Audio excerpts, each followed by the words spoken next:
안녕하십니까. 지중명의 차이나 리포트입니다.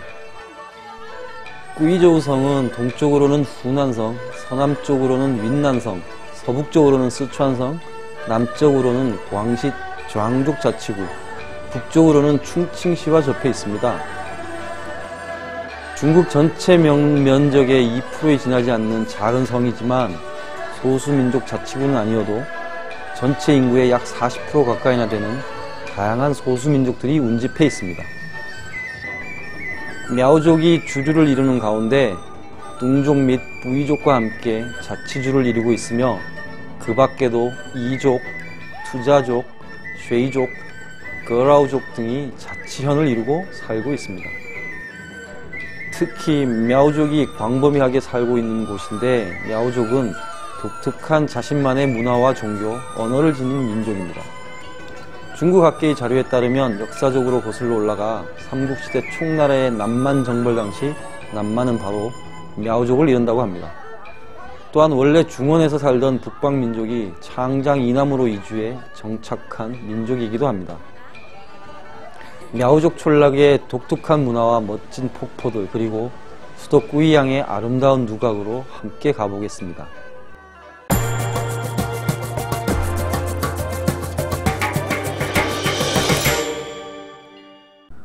중국 소수민족 중 하나인 мя오족이 사는 촌락을 꼭 가보고 싶었습니다. 중국 여행사의 1일 투어에 참가했습니다. 대중교통이 불편해 혼자 움직이기 어려울 경우에는 아주 유용합니다. мя오족 촌락인 мя오짜 입구로 들어서면 사람들이 양쪽으로 큰 뿔이 달린 동물을 만지며 지나가고 있습니다. мя오족은 우리나라 축구 국가대표 응원단 붉은 악마의 상징인 치유천왕을 조상으로 추앙하며 살아왔습니다. 뿔이 달린 동물은 전쟁의 신이라 불리는 치유천왕의 모습과 똑같습니다. мя오족 결혼 풍습을 시연한다면서 방문객들 중 남자들만 모두 한 곳으로 모읍니다. 빠짐없이 다 모으더니 мя오족 아가씨들이 나타나 한 사람씩 곁에 앉습니다. 그리고 대나무 술잔에 술을 따라 교배주를 나눠 마시게 합니다. 이렇게 мя오족 아가씨와 결혼을 했습니다. 모두들 웃으며 기분 좋게 신혼방이라는 작은 움막으로 들어갑니다. 그런데 사례금을 달라고 합니다. 물론 안 줘도 되긴 하지만 서로 눈치를 보게 됩니다. 중국 사람 한 명이 주머니에서 조심스레 지폐를 꺼내니 나 몰라라 하기가 참 어색합니다. 모두들 덩달아 22엔씩 건넸습니다. мя오족은 130여 종에 이른다는 다양한 스타일의 은 장식으로 유명합니다. 그래서 은으로 치장한 мя오족 여성들의 모습은 소수민족 중에서도 가장 예쁘다고 알려져 있습니다. мя오족 아가씨가 생머리를 참빗으로 빗는 풍습을 보여주고 있습니다. 수풀에 쌓인 좁은 길을 따라가니 공연장이 나옵니다. 아담한 공연장은 많은 사람들이 자리를 잡느라 어수선합니다. 공연 시작 전에 사진을 찍느라 정신도 없습니다. 생머리를 길게 늘어뜨린 한 아가씨가 귀여워 친한 척을 하고 이름도 묻고 했습니다. 캠코더 액정을 보여줬더니 자기 얼굴이 나온다며 신기해합니다.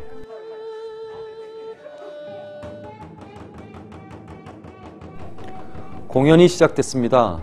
북소리에 맞춰 나무칼을 들고 나온 청년들이 몇 가지 전통춤을 선보입니다. 곧이어 아가씨들이 대나무 통을 두드리며 머리를 돌리기도 하고 올렸다 내렸다 하는데 생머리를 펄럭이는 모습이 인상적입니다. 손을 펴고 좌우로 돌리면서 머리를 마구 돌리기도 하는데 영락없는 헤드뱅잉이 연상됩니다. 목이 아플 듯한데 끊임없이 머리를 흔들고 있습니다. 청년들이 역동적인 동작으로 춤을 출 때는 아가씨들이 구령을 붙여주고 아가씨들이 춤을 출 때는 청년들이 구령을 합니다. 그 구령이 굉장히 리드미컬합니다. 단순하고 반복적인 랩을 하는 듯합니다. 거의 찰흙에 가까운 묘기를 보여주기 시작합니다. 뜨거운 횃불을 들고 나오더니 불을 몸에 대기도 하고 입으로 넣어 먹는 신용도 하며 심지어 불 위를 걷기도 합니다. 더 경악할 일은 뜨거운 불덩이를 혓바닥으로 핥는다는 것입니다. 긴장감이 돌면서도 나름대로 관객들과 재미나게 호흡합니다. 약간 엽기에 가깝긴 하지만 시간 가는 줄 모르게 즐겁게 볼 수 있습니다.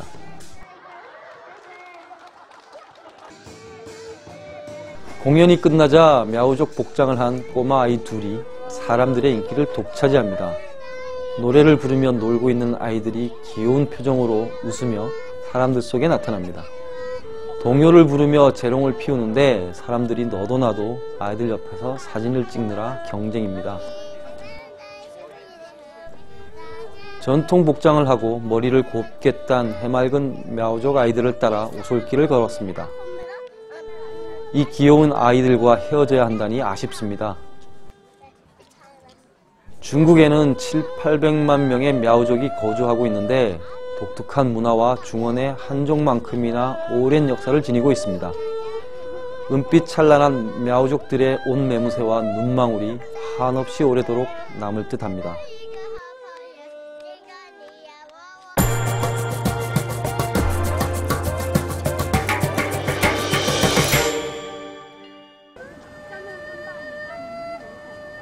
꾸이양 서쪽 약 130km 떨어진 곳에는 황구어수 풍경구가 있습니다. 이곳에는 한적하면서도 자연의 조화로 인해 볼거리가 많은 티엔싱차오가 있습니다.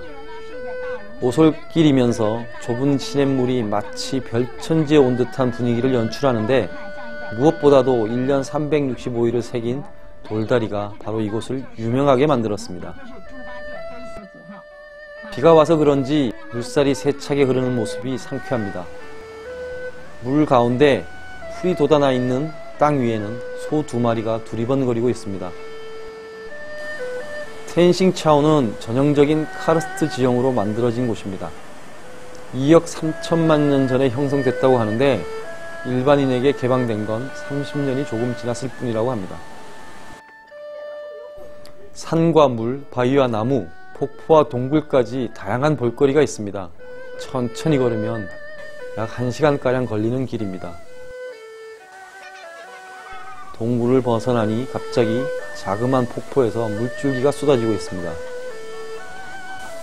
지나가는 길은 그냥 산길이 아니고 온통 물로 잠겨 있는 길입니다. 물 위로 놓여 있는 바위를 딛고 지나가야 합니다.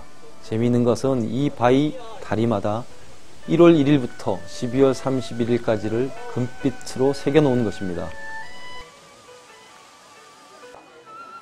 1년 365일이 길다면 길고 또 짧다면 짧지만 이렇게 돌다리 두드리듯 한 해를 하루하루 생각하고 조심하며 건너려니 재미있습니다. 사람들이 지나다니면서 쓰레기를 던지는 경우가 많은지 한 직원이 열심히 걷어내고 있습니다. 돌다리를 지나는 사람들이 가지를 못하고 멈춰서 있습니다. 앞에서 누군가가 지체를 하고 있는 것인지 오도 가도 못하고 있습니다.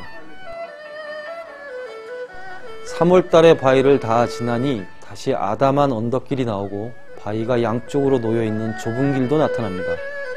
위를 올려다보니 바위는 그냥 바위가 아니라 엄청나게 큰 바위가 둘로 쪼개져 있는 듯 보이고 그 사이로 하늘이 환히 드러납니다. 6월달에 이르면 약간 넓은 공터가 보이고 뾰족한 돌숲이 나타납니다. 카르스트 지형엔 이렇게 돌들이 융기에 있는 모습이 많은데 비록 그 규모는 크지 않지만 날카로운 모양은 똑같습니다. 대나무 배가 하나 있고 연꽃도 피어 있습니다. 사방이 돌로 가로막혀 있으니 자연스러운 작은 호수가 형성된 것입니다. 바위 하나에 새겨진 말이 참 인상적입니다. 티엔싱차오의 물은 돌을 위해 생긴 것이고 발 아래가 바로 물이니 평온한 거울을 보듯 하며 앞이나 뒤나 옆이나 어디를 봐도 산이며 돌이다. 그리고 자기 자신을 바라볼 수 있다 라고 써 있습니다.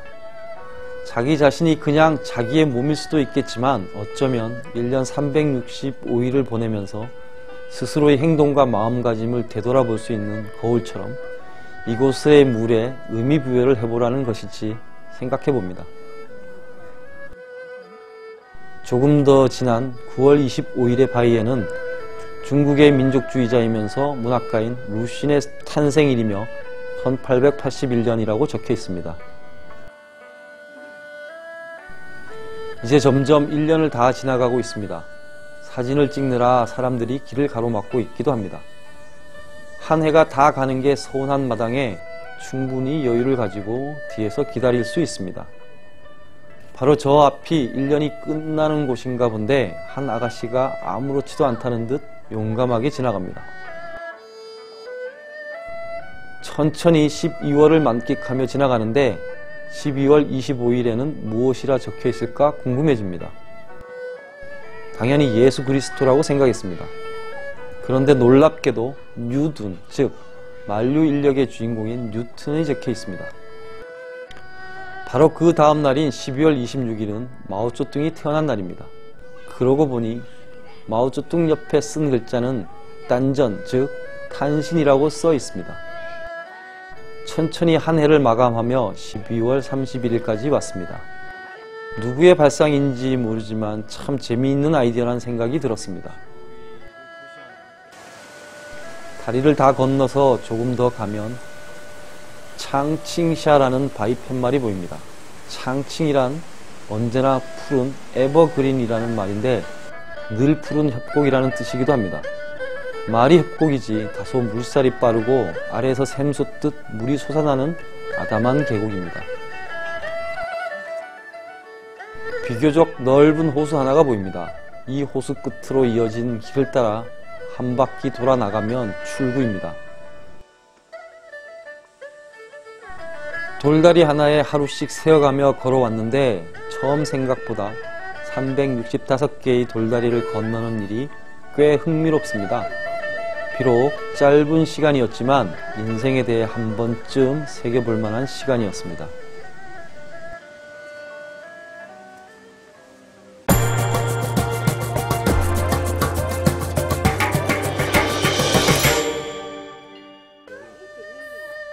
구이저우 구이양에서 1시간 30분가량 떨어진 안순에 있는 황고수에서 가장 사람들의 눈길을 끄는 것은 단연 대폭포입니다. 이름에 걸맞게 멋진 장관을 연출하는 곳으로 찾아오는 사람들이 인산인해입니다. 대폭포로 가려면 걸어가도 되지만 엄청나게 길고 높은 에스컬레이터를 타고 가도 됩니다. 돌 간판에 우리말이 써 있는 것을 보니 한국 사람들도 많이 오나 봅니다. 에스컬레이터를 타고 아래로 한참을 내려가야 하는데 심심하지 않게 벽에 사진들이 걸려 있습니다. 아래에 내려가니 우선 멀리 거대한 폭포에서 떨어지는 폭포 순물이 비가 되어 휘날리고 있습니다. 굉음도 그렇지만 빗물은 정말 정신 차리기 힘들 정도로 양이 많고 세찹니다. 비옷을 입고 있는 사이에 공연이 시작됐습니다.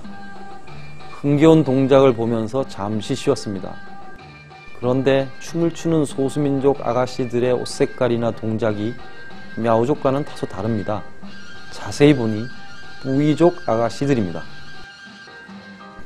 뿌이족은 고대부터 광동 지방을 중심으로 광범위하게 퍼져 있던 바위위에족 계통의 민족입니다. 뿌이족우 남부 일대에 200만 명 정도가 살아가고 있다고 합니다. 머리에는 금빛으로 치렁치렁한 모자를 쓰고 검은색 신발에 빨갛고 파란 치마와 저고리를 입은 아가씨의 모습이 참으로 단정해 보입니다.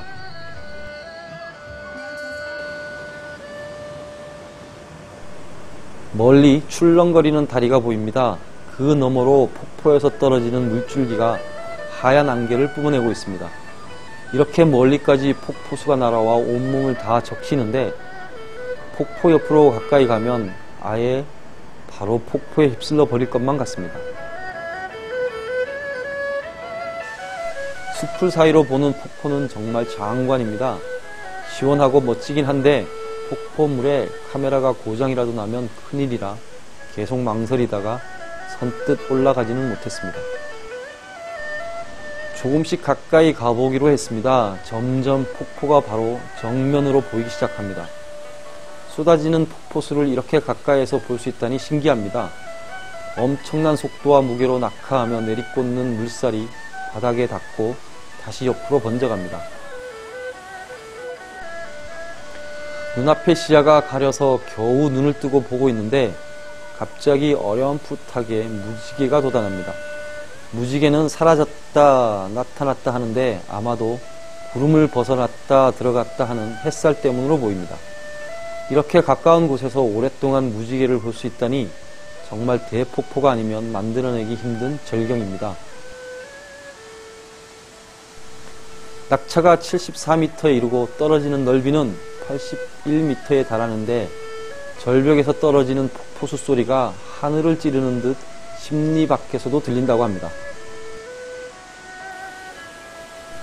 이 폭포가 지닌 가장 매력적인 장점은 아주 가깝게 다가가서 볼 수 있기도 하지만 심지어 폭포 뒤로 돌아가서 볼 수도 있다는 것입니다. 정말 소름이 돋을 정도로 강렬한 물살을 바로 곁에서 느낄 수 있는 폭포입니다. 아래에서 바라보는 폭포는 많지만 좌우에서 그리고 뒷면에서 떨어지는 폭포수를 볼 수 있다는 것은 이 폭포만의 자랑입니다. 아래로 떨어진 물줄기가 물안개를 일으킵니다. 물안개는 맞은편 산 능선을 따라 오르기 시작합니다. 워낙 물줄기가 거세다 보니 다음 물안개가 계속 앞에 물안개를 밀어냅니다. 폭포 뒤의 동굴인 쉐이렌뚱 안으로 들어갔습니다. 리엔이란 말은 커튼을 의미합니다. 그야말로 물로 커튼이 만들어졌다는 뜻입니다. 동굴 안에서 들으면 하늘에서 쏟아지는 듯한 물줄기 소리가 아주 큽니다. 그래서 귀가 마음이 되는 듯 오히려 아무 소리도 들리지 않는 듯 멍해집니다. 보면 볼수록 폭포 속으로 더욱 끌려 들어갈 것 같습니다. 저 폭포로 정말로 끌려 들어가면 뼈도 못 추릴 겁니다. 동굴 앞에서 반갑게도 한국여대생 몇 명이 사진을 찍고 있습니다. 어학연수를 하는 학생인데 중국 친구랑 함께 여행을 왔다고 합니다.